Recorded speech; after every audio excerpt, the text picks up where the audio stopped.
一架先進嘅飛機，俾數以百計國家停飛嘅波音737 MAX 系列。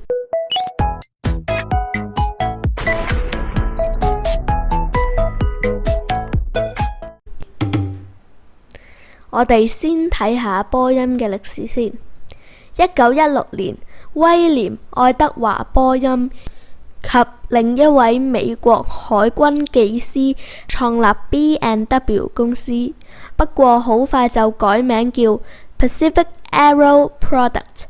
1917年再改名做 Boeing Airplane Company。波音一直以安全嚟設計飛機。之後麥道公司同波音公司合併之後就發生咗改變啦。由於合併嘅關係，波音高層都有所改變，由全部都係波音嘅高層變咗大部分都係麥道嘅高層，所以佢哋嘅目標由安全變咗收入為先。2010年，空中巴士推出咗 A320neo。航空公司為咗慳油而選擇空中巴士新推出嘅 A320neo。波音需要設計新嘅飛機同空中巴士抗衡。由於波音覺得設計新飛機嘅成本好高，而且研發新飛機亦都需要7年或以上，為咗盡快趕上空中巴士 A320neo，於是佢哋決定將波音737NG 系列換上新嘅引擎，成為新嘅飛機。波音737 MAX 系列。737NG 全名係737 New Generation， 737新世代。737 MAX 係737NG 嘅後代。737 MAX 系列嘅飛機搭配咗新嘅引擎 LEAP-1B， 但係由於新嘅引擎距離地面太近啦，於是波音將引擎移到更加上邊。因此飛機起飛嘅時候呢，仰角會比其他飛機更加大，仰角大就自然會失速啦。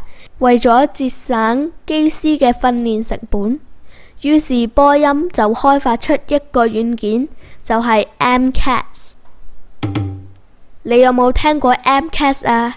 MCAS 嘅全名係操控特性增益系統。當一個弓角感測器嘅數據顯示飛機將會失速， MCAS 系統會自動將機手下壓。波音737 MAX 系列有多個弓角感測器，但 MCAS 系統淨係會用一個弓角感測器。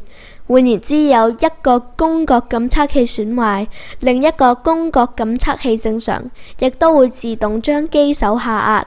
所以系統成日會喺冇失速嘅時候自動將機手下壓，從而發生咗好多單嚴重嘅事故。有研究顯示，如果機師冇喺 MCAS 啟動之後10秒內做出反應，將有可能墜機。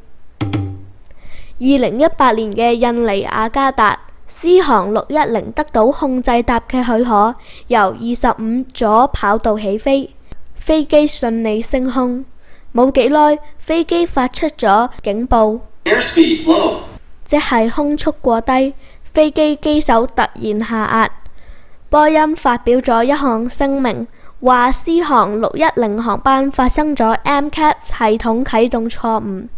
呢個航班嘅機師根本唔知有呢個系統，所以有啲人話機師應該喺嗰陣時停用 MCAS 系統嘅講法唔正確。中國率先停飛波音737 MAX 系列，其他國家都相繼停飛。美國由當時總統特朗普宣布停飛波音737 MAX 8同波音737 MAX 9，直至另行通知。An emergency order of prohibition to ground all flights of the 737 MAX 8 and the 737 MAX 9。呢兩架飛機係俾美國總統宣布停飛嘅飛機。波音737 MAX 系列停飛咗20個月。